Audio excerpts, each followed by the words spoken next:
we are going to see Standard 5th Science Term 2 Lesson 2 Water Part 3. Last கிளாஸில் water management பார்த்தோம். அதனோட continuation தான் இப்போது. Waste water management. Used water from any combination of activities such as domestic houses, industrial, commercial, agricultural is called wastewater. This is the water released after using for laundry, bathing, dishwashing, toilets and industrial purposes. இப்போ water வந்து ஹவுஸில் use பண்ணிட்டு எதுக்காக use பண்ணுவோம்? லாண்ட்ரிக்காக, அதாவது துணி துவைக்கிறதுக்காக, bathing, dishwashing, டாய்லெட்ஸ்க்கு use பண்ணுவோம். Use பண்ணிட்டு ரிலீஸ் ஆகிற அந்த வாட்டர் இண்டஸ்ட்ரியல் பெரிய பெரிய தொழிற்சாலைகளில் வாட்டர் யூஸ் பண்ணிட்டு அந்த ரிலீஸ் ஆகிற வாட்டர், தென் கமர்ஷியல் பையிங் சேலிங் பிளேஸ், அதாவது வணிக வளாகத்தில் வாட்டர் யூஸ் பண்ணிட்டு அங்கேருந்து ரிலீஸ் ஆகிற வாட்டர், அக்ரிகல்ச்சரில் வாட்டர் யூஸ் பண்ணிட்டு அங்கேருந்து ரிலீஸ் ஆகிற வாட்டர், இது எல்லாமே வந்து வேஸ்ட் வாட்டர்.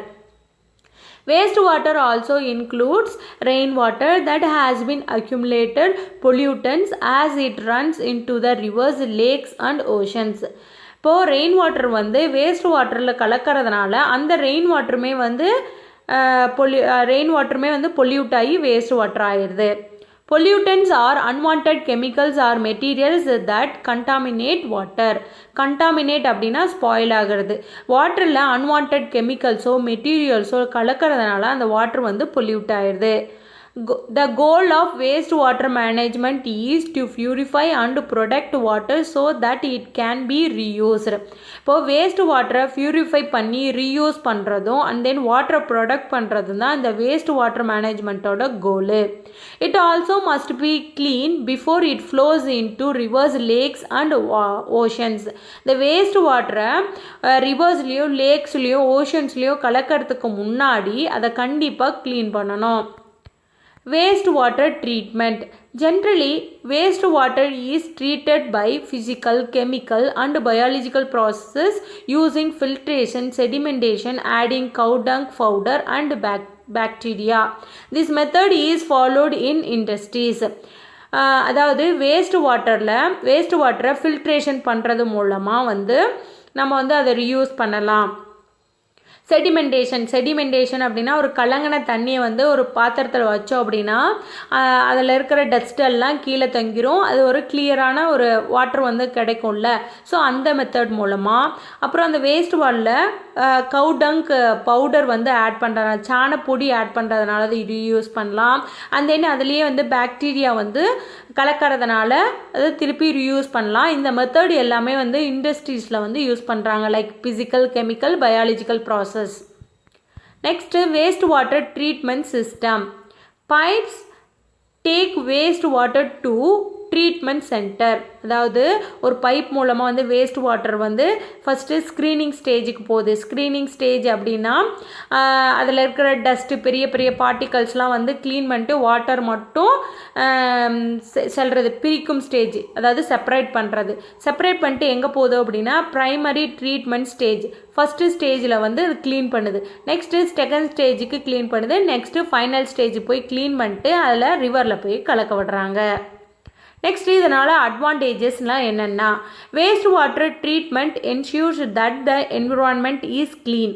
ஸோ இந்த வேஸ்ட் வாட்டரை நம்ம க்ளீன் பண்ணுறதுனால என்ன ஆகுது, ட்ரீட்மெண்ட் பண்ணுறதுனால என்ன ஆகுது அப்படின்னா என்விரான்மெண்ட் எல்லாமே வந்து க்ளீனாக இருக்குது.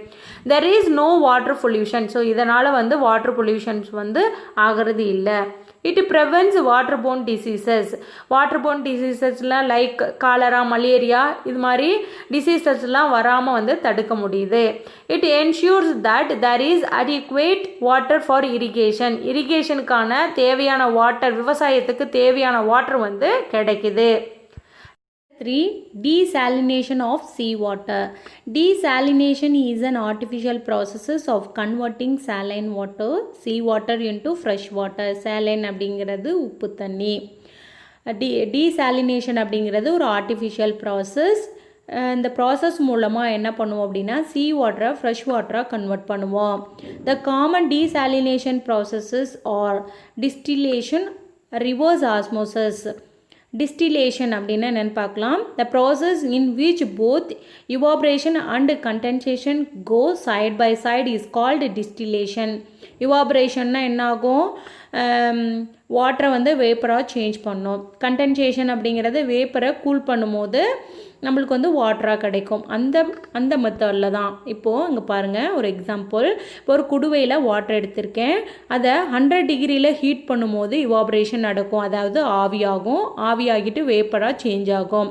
அந்த வேப்பரை வந்து நம்ம கூல் பண்ணும்போது நம்மளுக்கு வாட்டராக வந்து ரிலீஸ் ஆகும், அதாவது கண்டென்சேஷன் நடக்கும்போது நம்மளுக்கு வாட்டராக வந்து ரிலீஸ் ஆகும். அடுத்தது, reverse osmosis is a process of forcing water under pressure through a semi-permeable membrane. Tiny pores in the membrane allow water to pass but exclude more salts and minerals. இப்போ இதுக்கு ஒரு example சொல்கிறேன். இப்போது பாத்திரத்தில் சாதம் வடிக்கிறோம். Holes வச்ச plate வச்சு சாதம் வடிக்கிறோம். வடிக்கும் போது சாய்ச்சி தானே வடிப்போம். சாய்க்கிற அந்த ஃபோர்ஸில் வந்து அந்த ஹோல்ஸ் வழியாக வாட்ரு வந்து ரிலீஸ் ஆயிரும். அதுக்குள்ளே சாதம் வந்து அந்த பாத்திரத்திலே தங்கும். அதே மாதிரி தான் இந்த ப்ராசஸ். ஓஷன் வாட்டர்லேருந்து ஃபஸ்ட்டு ஃப்ரீ ட்ரீட்மெண்ட்டு வருது. ஃப்ரீ ட்ரீட்மெண்ட்டில் சாலிட்ஸு பார்ட்டிகல்ஸ்லாம் வந்து பார்ட்டிகல்ஸு சாலிட்ஸு இதையும் வாட்டரையும் வந்து செப்பரேட் பண்ணுது. செப்பரேட் பண்ணி இந்த ரிவர்ஸ் ஆஸ்மோசிஸில் விடுறாங்க. இந்த ரிவர்ஸ் ஆஸ்மோசிஸில் என்ன ஆகும் அப்படின்னா, என்ன ஒரு ஃபோர்ஸில் விடும்போது என்ன ஆகும் அப்படின்னா, அந்த வாட்டரில் இருக்கிற dissolved minerals and salts, impurities எல்லாமே, டஸ்ட் எல்லாமே வந்து க்ளீன் ஆகி என்ன ஆகும் அப்படின்னா ஜஸ்ட் வாட்ரு மட்டும் ரிலீஸ் ஆகும். இப்போ எப்படி சாதம் வடிக்கும் போது ஒரு ஃபோர்ஸில் வந்து சாய்க்கும் போது என்ன ஆகுது, சாதம் உள்ளே தங்கிக்கும். அதை தான் வந்து நீங்கள் திங்க் பண்ணிக்கோங்க, இம்ப்யூரிட்டிஸ் அண்ட் டிசால்வ்டு மினரல்ஸ்ன்னு சொல்லிட்டு திங்க் பண்ணிக்கோங்க. ஸோ அந்த சாதம் அந்த பாத்திரத்துக்குள்ளே தங்கிரும், ஜஸ்ட் வாட்ரு மட்டும் ரிலீஸ் ஆகும். அதே மாதிரி தான் இதில் டஸ்டெல்லாம் வந்து தங்கிக்கிட்டு வாட்ரு மட்டும் ரிலீஸ் பண்ணோம். ஸோ இங்கே வந்து என்ன பண்ணுவாங்க அப்படின்னா, அந்த வாட்டரில் ஏதாவது இன்ஃபெக்ஷன் இருக்கா அப்படின்னு சொல்லிட்டு செக் பண்ணுவாங்க. செக் பண்ணிட்டு அதில் மினரல்ஸு, சம் கெமிக்கல்ஸ் வந்து ஆட் பண்ணுவாங்க. ஸோ அந்த வாட்டர் வந்து நம்ம ட்ரிங்க் பண்ணலாம்.